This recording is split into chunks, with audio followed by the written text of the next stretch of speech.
கடலங்காடி வணக்கம். நம்ம வந்து பறக்கிற மீனை பார்க்க போகிறோம். இது வந்து பறக்கோலா அப்படின்னு சொல்லுவாங்க. உண்மையாலே இது பறக்கும். பாருங்க, மீன் இருப்பாரு, ரக்கை இருக்கு இருந்துங்களா ரக்கை.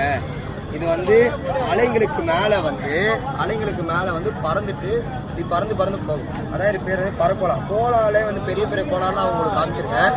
பெரிய பெரிய கோலா இது வந்து பறக்கோலா அப்படின்னு சொல்லுவாங்க. எவ்வளோ சின்னதாக இருக்கு பாருங்க, சின்னதாக இருக்குது. ஆனால் பறக்கும். இது அப்படியே ரெக்கெல்லாம் பாருங்க, அப்படியே ரக்கை பாருங்க எவ்வளோ அழகாக இருக்குது. அப்படியே பறக்கும். இதுவும் சாப்பிட்ற வகை தான், நல்லா இருக்கும். இதுவும் குழம்புலாம் வச்சு சாப்பிட்டு இந்த ரக்கையெல்லாம் எடுத்துடும். வெட்டும் போது க்ளீன் பண்ணும் போது இந்த ரக்கையெல்லாம் எடுத்துட்டு இது பண்ணுங்க. அப்புறம் எவ்வளோ அழகாக பாருங்க. மீன்லேயே தண்ணியிலையும் உள்ளே போகும், மேலேயும் பறக்கும். இந்த மீன் பாருங்க, நிறைய மீன் வந்து பறக்கலாம், சும்மா தாவும். இது வந்து ரொம்ப தூரத்துக்கு வந்து பறக்கும். இங்கேருந்து இந்த மீன் வந்து இவ்வளோ தூரம் பறந்துட்டு அப்புறம் போகும். நிறைய மீன் வரும். இது வந்து கொக்கு இது மாதிரிலாம் வந்து மேலே வந்து ஈஸியாக வந்து இவரே மாட்டி போயிடும். அந்த மாதிரி மீன் இது.